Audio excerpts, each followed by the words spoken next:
A veces a los cristianos nos cuesta tanto entender lo evidente y nos cuesta tanto porque es que nos repugna el Evangelio, nos repugna muchas veces el mensaje de Jesucristo y no nos acaba de penetrar. Acabamos haciéndonos un cristianismo de diseño que se acomoda a nuestro modo de vida, a nuestros gustos, a nuestras manías, a nuestro contexto de vida, a nuestra situación familiar, etc. Y esto lo traigo a colación de, por ejemplo, el Evangelio de ayer, cuando Jesús nos decía en la liturgia dominical: el que quiera seguirme, que cargue con su cruz, que lo deje todo, que el que pierda la vida la encuentra, el que se guarda para sí mismo se pierde para la vida eterna. Y el misterio de la cruz no lo acabamos de entender. Y hoy, lunes de esta 22 semana del tiempo ordinario, cuando escuchamos la primera carta del apóstol San Pablo a los Corintios, en los primeros 5 versículos del capítulo 2, él dice claramente cómo vino a los Corintios. Dice: yo, hermanos, cuando vine a vosotros a anunciaros el misterio de Dios, no lo hice con sublime elocuencia o sabiduría, pues nunca entre vosotros me precié de saber cosa alguna, sino a Jesucristo y este crucificado. Me presenté a vosotros débil y temblando de miedo. Mi palabra y mi predicación no fue con persuasiva sabiduría humana, sino en la manifestación y el poder del Espíritu, para que vuestra fe no se apoye en la sabiduría de los hombres, sino en el poder de Dios. Hay mucha gente que lleva grupos de WhatsApp u otros modos de distribución, que tiene muchísimos contactos, y la mayoría son amigos míos o son conocidos, y me sonría, me da risa, porque muchas veces en el momento en que hablo de los ricos, hablo de los pobres, hablo del dinero, hablo de la riqueza, no es infrecuente que estos amigos míos, algunos son más, otros los conozco menos, me digan: padre, que como siga con lo de los ricos, hoy se han dado de baja 7 personas de las homilías de usted.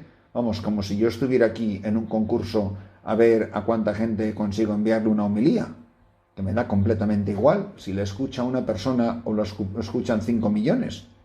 Pero es muy interesante que hay mucha gente que no quiere oír. Y cuando dices una cosa que no le gusta, dice: ala, pues para que se fastidie el predicador, me doy de baja. Bueno, me alegro estupendamente, porque ojalá encuentre otras homilías que sean más de su agrado y le lleven al cielo por un caminito más recto, más derecho y más rápido. Pero lo que a mí me llama la atención es que es siempre por el mismo motivo, que en definitiva el motivo es la cruz, de la que no queremos oír hablar. Y luego hay otro grupo de personas que enseguida te felicitan: me ha encantado su homilía. Pero si las homilías no son para que a usted le encanten, las homilías son para que usted y yo cambiemos de vida. A mí, cuando una persona me diga: padre, esa homilía a mí me hizo cambiar, ¿era así? Escuché su homilía y he cambiado y ahora soy de esta otra manera. Algo ha cambiado en mi vida, una cosa grande, una cosa pequeña, una cosa así drástica de repente, o algo, un proceso más suave, una situación más, una actitud más progresiva de cambio, paulatino, gradual. Pero mirad a San Pablo, porque el problema es que mucha gente hace exactamente lo contrario que dice San Pablo. Yo, hermanos, cuando vine a anunciaros a vosotros el misterio de Dios, no lo hice con sublime elocuencia. A mí me fastidia cuando a mí me dicen: me encanta su sublime elocuencia. Hombre, no usan palabras tan pedantes, pero al final cuando te dicen: me ha encantado su homilía, pues es eso. Yo no vine a vosotros, dice a los Corintios, con sublime elocuencia o sabiduría, porque yo nunca me precié de saber entre vosotros cosa alguna, sino a Jesucristo y este crucificado. Me presenté a vosotros débil y temblando de miedo. Mi palabra y mi predicación no fue con persuasiva sabiduría humana, sino en la manifestación del poder del Espíritu. Si de lo que se trata es de que una homilía sea un vehículo para que el Espíritu Santo, que es el que cambia las vidas de las personas y no las homilías de los curas, no sean una pedantería de oratoria, de qué bien habla este sacerdote, es que me encanta escucharle. Pues mirad, ¿sabéis una cosa? El otro día escuchábamos de alguien que les encantaba escuchar sermones y se llamaba Herodes, hasta que el predicador le dijo a Herodes lo que Herodes no quería escuchar. Gracias a Dios no todos tenemos la capacidad para ir decapitando curas. Algunos si lo pudieran, a lo mejor igual lo hacían. Pero mirad qué interesante es, porque no hemos cambiado nada en estos últimos, pongamos, 2000 años. Cuando Juan Bautista predicaba y a Herodes le encantaba, pues ya lo dice el Evangelio, le dio mucha pena porque Herodes estimaba a Juan y le gustaba escucharle. Sí, hasta que le dijo lo que no quería escuchar. Pues a uno le dijo que Juan Bautista le dijo a Herodes que no puedes vivir con la mujer de tu hermano Felipe, y yo os hablo del dinero, de los ricos y de las riquezas, y bueno, pues afortunadamente, como no sabéis dónde está esta selva, igual se os hace más difícil venir a decapitarme. Pero decapitar a Juan Bautista o darse de baja de una homilía, que en el fondo no es otra cosa que una pataleta. En el fondo, ¿por qué uno hace eso? Porque no quiere escuchar hablar de la cruz de Jesucristo. Nos encantan que nos regalen los oídos, que nos digan cosas qué bonito, qué interesante. Pues mira, me ha llamado la atención. Pues oye, pues eso No, si lo que tienes que hacer es dejar de vivir con la mujer de tu hermano Felipe, porque te llamas Herodes. Ahora, si tú no eres Herodes, ¿qué es lo que tienes que cambiar? Herodes tenía que dejar de vivir con la mujer de su hermano, y tú y yo tendremos que hacer otra cosa, la que sea. Pero la cosa no es si me gusta o no me gusta, sino es si voy a cambiar en lo que tengo que cambiar. Y cada uno sabrá cómo es su vida. Ni yo me meto en detalles, ni sé cómo es la de nadie, y bastante hago con tratar de cambiar la mía. Pero esto de hacerse el sordo a una palabra que me hiere, que me incomoda, que me desasosiega, que cuestiona, que no me aplaude, es como para pararse a pensar. En el pasaje del Evangelio que hoy se nos propone, del evangelista San Lucas, a mí me parece que tiene mucho que decirnos, porque entrando Jesús en la sinagoga de Nazaret, y ya dice el evangelista, que es tan cuidadoso con los detalles, dice: en aquel tiempo fue Jesús a Nazaret, donde se había criado, entró en la sinagoga como era su costumbre los sábados, y se puso en pie a hacer la lectura. Le entregaron el libro del profeta Isaías. Desenrollándolo, encontró el pasaje donde estaba escrito: el Espíritu del Señor está sobre mí, porque Él me ha ungido, me ha enviado para anunciar el Evangelio a los pobres, para anunciar a los cautivos la libertad y a los ciegos la vista, para dar la libertad a los oprimidos, para anunciar el año de gracia del Señor. Y él, enrollando el libro, lo devolvió al que le ayudaba y se sentó. Toda la sinagoga tenía los ojos fijos en él, y él se puso a decirles: hoy se cumple esta escritura que acabáis de oír. Y todos le expresaban su aprobación y se admiraban de las palabras de gracia que salían de sus labios, y decían: ¿no es este el hijo de José? Y Jesús les dijo: sin duda me recitaréis aquel refrán: médico, cúrate a ti mismo. Haz también aquí, en tu tierra, lo que hemos oído que has hecho en Cafarnaún. Y añadió: os aseguro que ningún profeta es bien mirado en su tierra.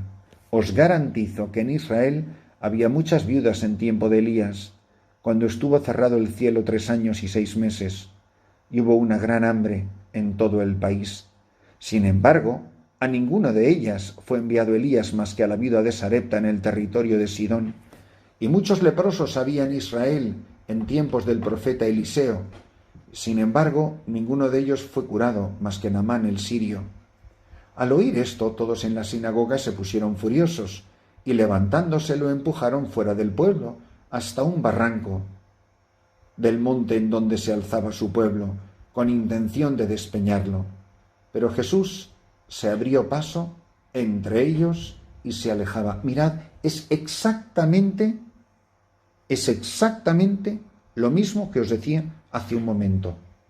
Entra Jesús en la sinagoga, se sienta para hablar, habla con autoridad, les dice: hoy se cumple esta escritura que acabáis de escuchar, y todo el mundo está fascinado por las palabras que salen de su boca. No me lo invento, está aquí en el pasaje evangélico.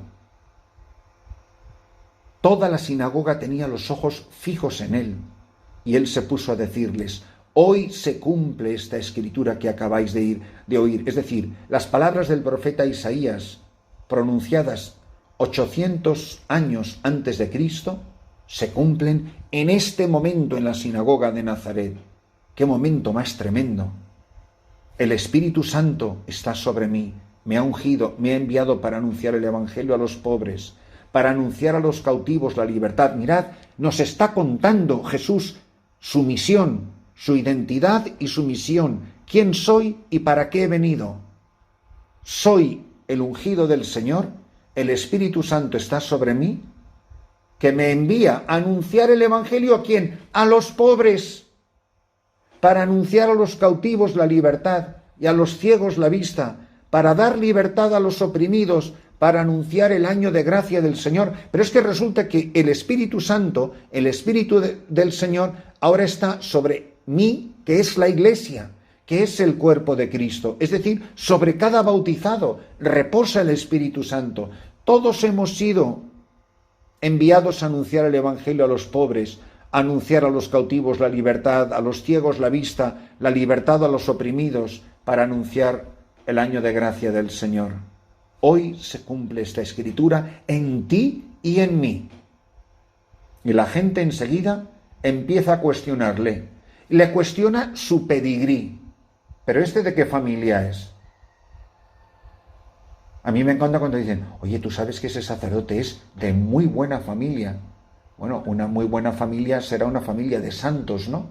Igual que cuando se quiere decir de una familia pobre, se dice: es de una familia muy humilde, como si la pobreza y la humildad fueran lo mismo.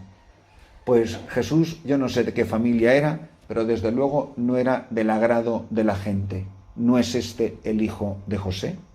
Y queda completamente desautorizado. Y hace un momento toda la sinagoga tenía los ojos fijos en él, y termina el Evangelio que lo quieren despeñar. ¿Por qué quieren despeñarle? Por lo mismo que querían matar a Juan Bautista. Porque la gente no quiere oír lo que no quiere oír. Y a la gente, cuando no le gusta lo que estás diciendo, coge y se levanta.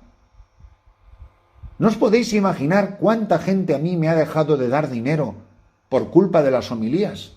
Cuánta gente ha dejado de ayudar a la misión cuando le he dicho que no puede seguir viviendo la vida que está viviendo. Porque el dinero es muy poderoso. Y con el dinero se compra casi todo, menos la vida eterna. Casi todo. Y todos sabemos dónde está el cura de Campanillas, que nos va a aplaudir, que nos va a regalar en los oídos, que nos va a decir lo que queremos escuchar. Y todos sabemos desacreditar a una persona. Es un exagerado. Es que tiene una manera de decir las cosas. Claro, cuando no te gusta el fondo, criticas la forma. Y a Juan Bautista le cortaron la cabeza.